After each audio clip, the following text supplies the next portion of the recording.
Welcome to vidonko.com। আমি সঙ্গীতা, তোমাদের ম্যাথসের teacher. চলো দেখা যাক কি প্রবলেম আছে সলভ করার জন্য।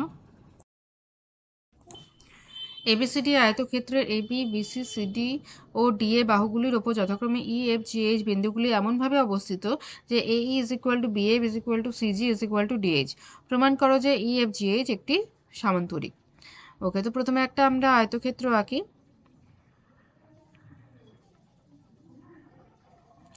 এই হলো আমাদের এ, বি, সি, ডি আয়তক্ষেত্র। এবার এর উপরে ই, এফ, জি, এইচ এমন চারটি বিন্দু, ই, এফ, জি, এইচ এমন চারটি বিন্দু যে A E is equal to B F is equal to C G is equal to D H হবে। এবারে এইগুলো যদি আমরা যোগ করে দিই তাহলে যে চতুর্ভুজটা আমরা পাবো সেটা হবে একটি সামান্তরিক। এই যে চতুর্ভুজটা আমরা পেলাম ইএফ জি এইচ, এটা হবে একটি সামান্তরিক। ওকে, আচ্ছা, তো তাহলে কি প্রমাণ করতে হবে? প্রমাণ করতে হবে ই, এফ, জি, এইচ একটি সামান্তরিক। ওকে, আচ্ছা, এটা প্রমাণ করার জন্য কি করব? চলো আগে প্রমাণেই চলে যাই ডাইরেক্ট, এখানে কোনো অঙ্কনের দরকার নেই। আচ্ছা, কি দেওয়া আছে? এ E is equal to CG দেওয়া আছে, তাই তো? এ E is equal to CG. এবার এটা যেহেতু আয়তক্ষেত্র, তাহলে এ বি, যেহেতু এটা একটি আয়তক্ষেত্র, তাহলে A B is equal to C D, কারণ আমরা জানি আয়তক্ষেত্রের বিপরীত বাহুগুলো সমান হয়। তাহলে A B minus A E is equal to C D minus C G হবে, তাই তো? তাহলে বাদবাকি যেটা রইল E A E B is equal to D G হচ্ছে।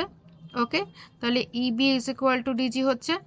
তো একই রকমভাবে দেখো B F is equal to D H দেওয়া আছে, B F is equal to D H. আবার B F is equal to DH.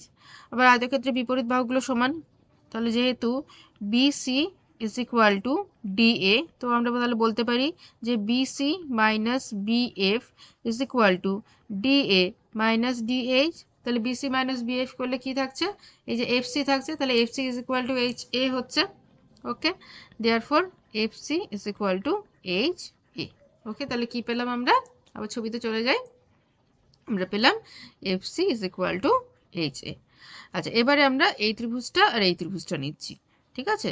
তাহলে ত্রিভুজ, কোন দুটো ত্রিভুজ? ত্রিভুজ এ এইচ ই এবং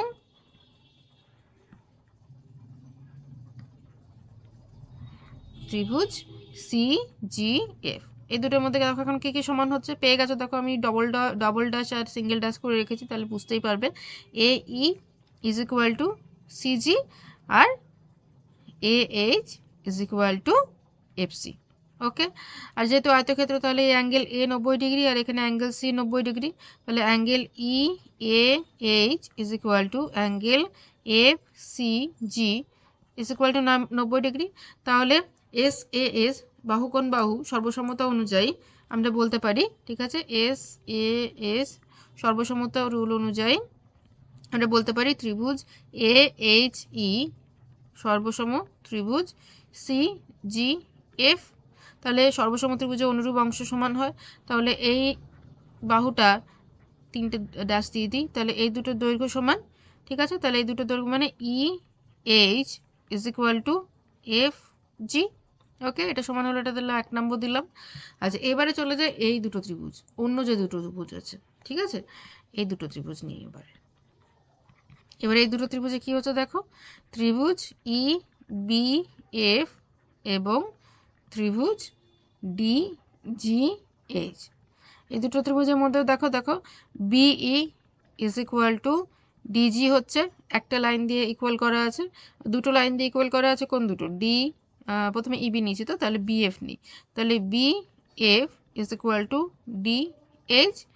আর এবার এখানেও তাই, এই দুটো কোণ হচ্ছে সমকোণ, তাহলে angle E B F is equal to angle H D G, কারণ বোথ 90 ডিগ্রি।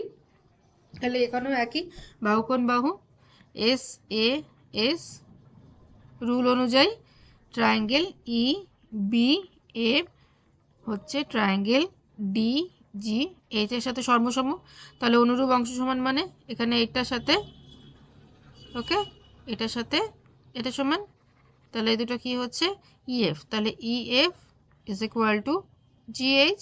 তো এটা আমি 2 নম্বর দিলাম।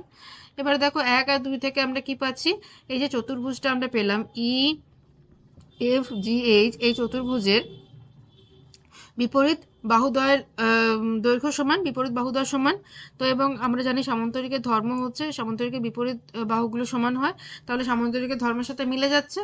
তো A B E F G H এর কি হচ্ছে E F is equal to G H, বিপরীত বাহু সমান, আবার E H is equal to F G. তাহলে এখান থেকে বলতে পারি অতএব ই এফ জি এইচ একটি সামান্তরিক। ওকে, প্রমাণিত। Thank you for watching bidanko.com। অঙ্কের আরও প্রবলেম এবং সলিউশনের জন্য আমাদের ওয়েবসাইট অবশ্যই ব্রাউজ করো।